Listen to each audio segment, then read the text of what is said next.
Hari ini sedang berada di Puskesmas untuk mengikuti program BPJS Prolanis.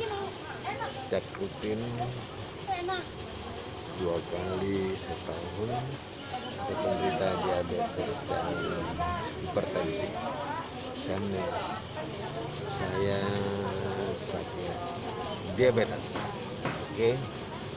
Nah, ini cukup ceknya di sini di Puskesmas. Orang petugas laboratorium dari Bio Farma yang datang ke Puskesmas. Saya baca.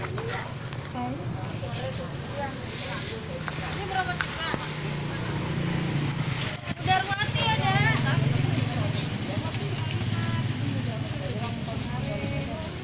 Itu dia petugasnya Bio Farma. Nah iya, jadi ibu kalau itu jadi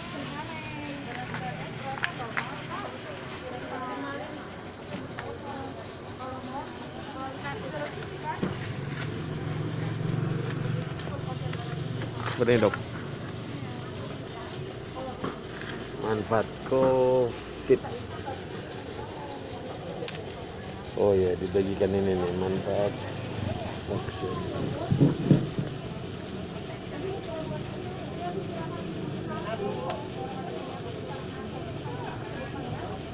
Kabur ya.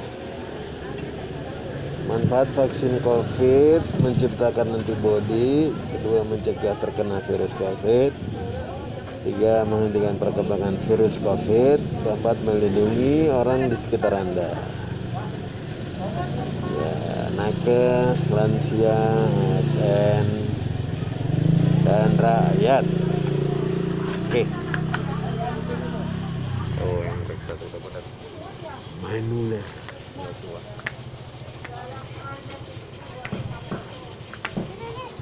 Dokternya, Dokter Raito sibuk.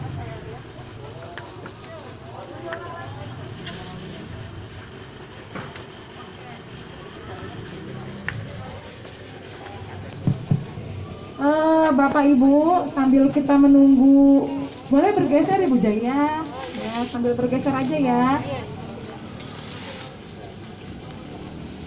Kakinya sakit ya Bu, pelan-pelan Bu. Iya ya ampun. Boleh Pak Musa, Ibu Hermin, Ibu Hermin, itu di sana kenapa? Nomornya bener 84. Oke, sambil menunggu, saya jelaskan sekali lagi setelah diambil darah. Kalau yang mau berobat udah didaftarkan. Kalau ada yang belum, nanti dikasih ke saya BPJS-nya. Udah nggak ada ya. Tapi kalau yang nggak berobat, setelah ambil darah, boleh langsung pulang. Hasilnya nanti biasanya seminggu, paling lama 2 minggu. Tapi mereka biasanya cepet, seminggu. Nanti saya terima saya ya Bu, Pak hasilnya. Nanti saya fotokopi, terus saya pelajari satu-satu. Maksudnya saya pelajari, nanti saya apa yang perlu saya sampaikan ke Ibu Bapak. Biasanya sih nggak lama mereka kasih, langsung besoknya saya teleponin satu-satu. Boleh ngambil ke sini hasilnya, boleh juga biasanya. Tapi kalau hasilnya kurang baik, saya akan sarankan Bapak Ibu untuk berobat gitu. Saya langsung daftarkan kayak kemarin-kemarin kayak gitu. Nah, dari Dokter Desi ada titipan. Saya punya tim, ada yang namanya Dokter Christine ya Dok. Dari Dokter Desi minta untuk dilakukan penyuluhan sambil menunggu. Nah, udah dapat flyernya ya Bu, Pak, yang warna biru. Tentang apa tuh Bu, Pak? COVID. Vaksin COVID gitu. Dokter Desi bilang, tadinya Dok aku mau penyuluhan tentang penyakit darah tinggi sama gula. Kayaknya ibu bapaknya udah pada dapet kali, bosen katanya gitu. Jadinya yang lagi hits sekarang kan tentang vaksin. Nah nanti akan disampaikan oleh Dokter Christine. Nanti kalau misalnya bapak ibu yang punya WA kan ada, yang punya TV ada ya Bu, Pak. Nah atau yang punya omongan tetangga. Nah kali ini real tuh, bukan dari TV, dari WA, bukan omongan tetangga. Jadi kemungkinan tidak hoax ya, bukan kemungkinan, pasti tidak hoax karena real dari kita dari Puskesmas. Silakan Dokter Christine, saya persilakan waktu dan tempat.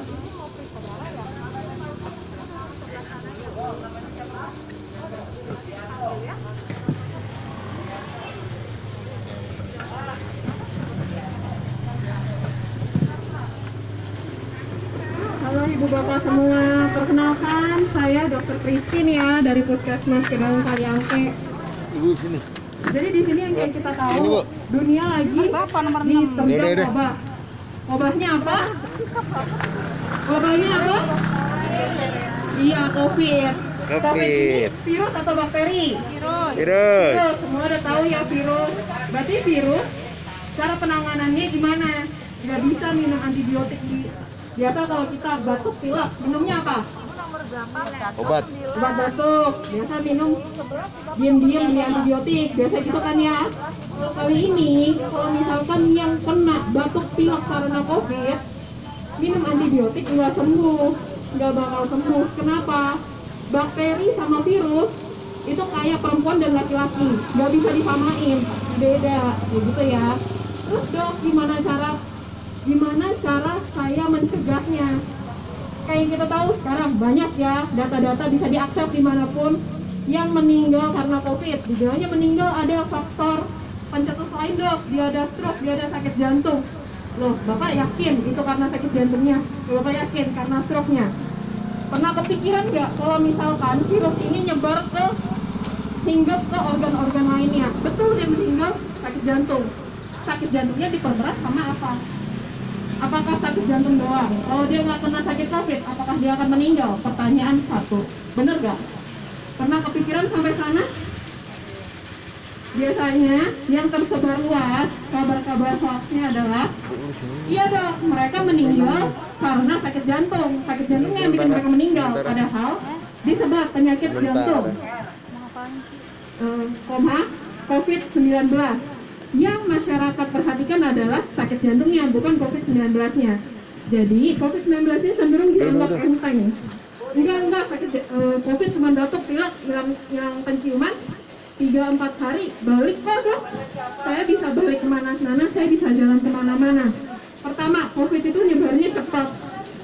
Kedua, COVID ini untuk orang dengan penyakit bawaan penyakit lain, kayak misalkan kayak bapak ibu yang sudah lanjut usia, penyakitnya ada beberapa macam, itu lebih membahayakan. Kenapa? Dia dapat memperberat, dia ikut nyerang organ-organ lainnya. Paham ya?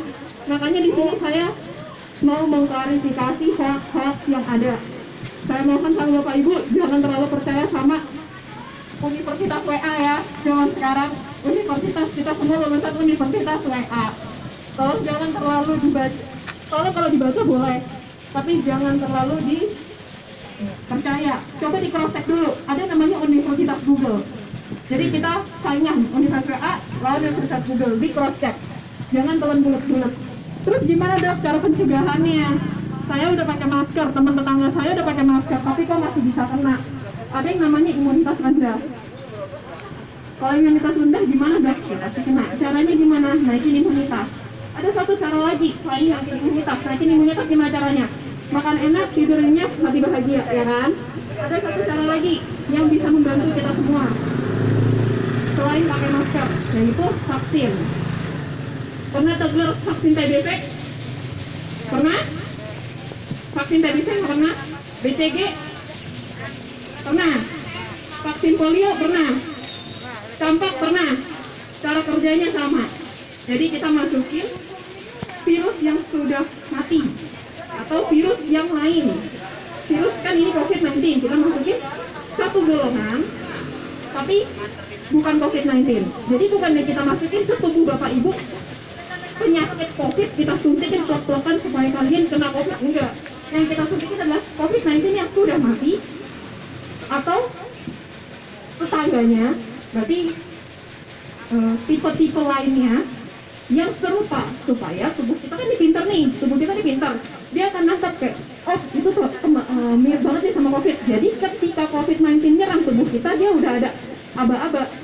Ketika ada yang mirip masuk, dia akan langsung keluarin antibodi kita. Paham ya? Saat ini bisa dilihat flyernya, supaya kita tahu udah ada di TV-TV juga. Yang paling pertama dapat itu nakes, tenaga kesehatan. Saya dokter dapat, perawat dapat, bidan dapat, semua yang petugas-petugas dapat yang kerja di tempat kesehatan.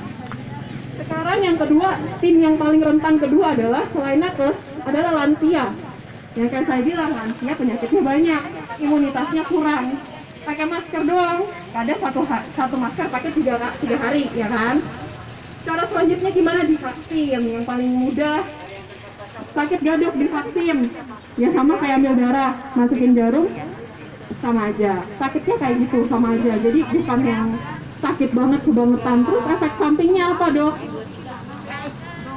Efek sampingnya ya paling nyeri di bagian suntik, pegel-pegel, ngantuk biasanya, lapar, udah itu doang. Nggak ada yang lebay-lebay. Kalau yang di TV sampai meninggal, insya Allah nggak ada gitu ya. Kan kita di sini nakes, tenaga kesehatan, divaksin ada tim posko. Nanti akan dipantau 30 menit. Nah, dipantau 30 menit oleh dokter. Di situ kita ada obat-obatan buat ngebantu gitu ya. Jadi nggak usah takut sebenarnya kalau divaksin. Sampai sini ada yang mau tanya soal vaksin? Boleh?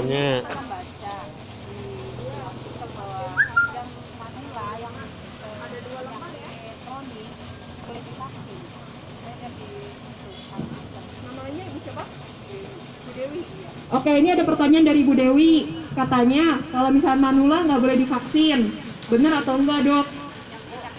Ya penyakit kronis. Sebenarnya begini, emang ada guideline, ada aturan SOP gitu. Siapa aja yang boleh dan siapa aja yang nggak boleh.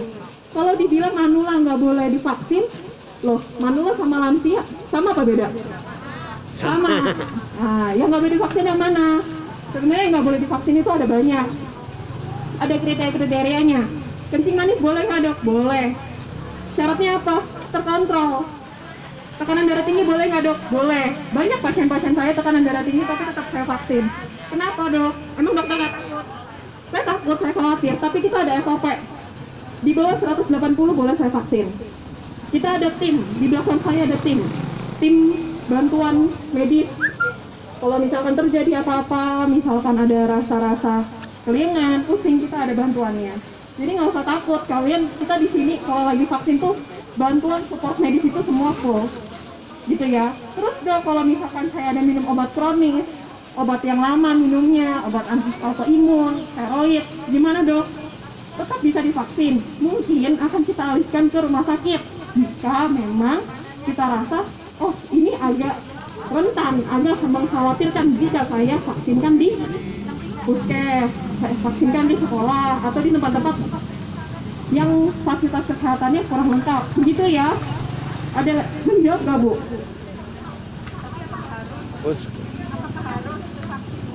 Wajib. Wajib sampai saat ini. Wajib. Kenapa saya bilang wajib? Ibu pakai masker, tetangga pakai masker nggak? Pertanyaannya, kita pakai masker, tetangga pakai masker nggak? Ada yang enggak, takut nggak? Nah, Kalau di ya itu keberanian masing-masing ya, itu keberanian masing-masing. Kalau saya pribadi, saya pakai masker sampai double. Saya ketemu orang yang nggak pakai masker, saya aja kadang masih marahin. Saya masih kayak nggak takut sama COVID pak, nggak sayang keluarga pak, saya gituin. Kenapa? Mereka nggak pakai masker, mereka bisa nyebarin virus. Walaupun kita memproteksi diri kita, Oke, selesai masker yang kita pakai dulu. masker yang maaf ya.